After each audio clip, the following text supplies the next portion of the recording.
सर्वांना आवडणारी रेसिपी आज आपण बनवणार आहे। त्यासाठी पातेल्यात तेल टाकून घेतलेलं आहे आणि खडे मसाले, त्यानंतर कढीपत्ता, 2 मिरच्या, उभे कांदे चिरलेले 4 हे टाकून व्यवस्थित परतून घेणार आहे। छान खमंग परतून घ्यायचं आहे।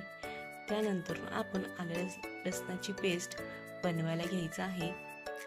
आलं लसणाची पेस्ट आपण कुटूनच घेणार आहे आणि त्यात टाकून पुन्हा एकजीव करून घ्यायचा आहे। छान असं परतून घेणार आहे। कांदा परतून झाला की चिरलेल्या भाज्या आपण ह्यात टाकून घेणार आहे। बटाटा, गाजर, वाटाणे, बीन्स, फ्लावर हे सर्व टाकून मिक्स करून घेणार आहे। छान असं मिक्स करून घेणार आहे। हे भाज्या बारीक किंवा मोठे असं चिरून घेतलेले आहेत।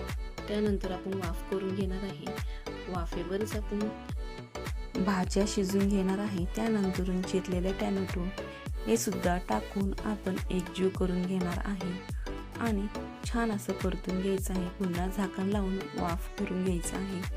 छान अशा वाफेवर भाज्या शिजलेल्या आहेत। आपण त्यात मसाला टाकून घ्यायचा आहे।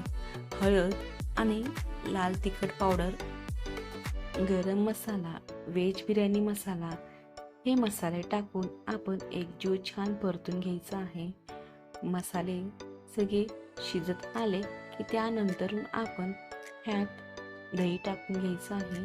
दही छान फेटून घेऊया आपण। त्यानंतर आपण ह्यात दही टाकून घ्यायचं आहे। दही फुटू नये त्यासाठी आपण 2 ते 3 मिनिटं छान असं हलवून घ्यायचं आहे।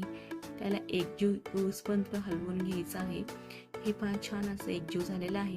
त्यानंतर वरतून आपण मीठ टाकून घ्यायचं आहे। चवीनुसार मीठ टाकून घ्यायचं आहे आणि पुन्हा हलवून घ्यायचं आहे। व्हेज भाज्यांना छान असा कलर आलेला आहे। शिजून घेतलेला भात यात आपण टाकून घ्यायचा आहे। त्यानंतर तुम्ही तुमच्या आवडीनुसार फूड कलर टाकून घ्यायचा आहे। चवटीसाठी कोथिंबीर, पुदिना हे टाकून घ्यायचं आहे। त्यानंतर गरम तवा करून घ्यायचा आहे। त्यानंतर त्यावर पातेलं ठेवून वाफ करून घ्यायची आहे। छान असा आपला बिर्याणी, व्हेज बिर्याणी तयार झालेली आहे। मस्त असा कलर आलेला आहे।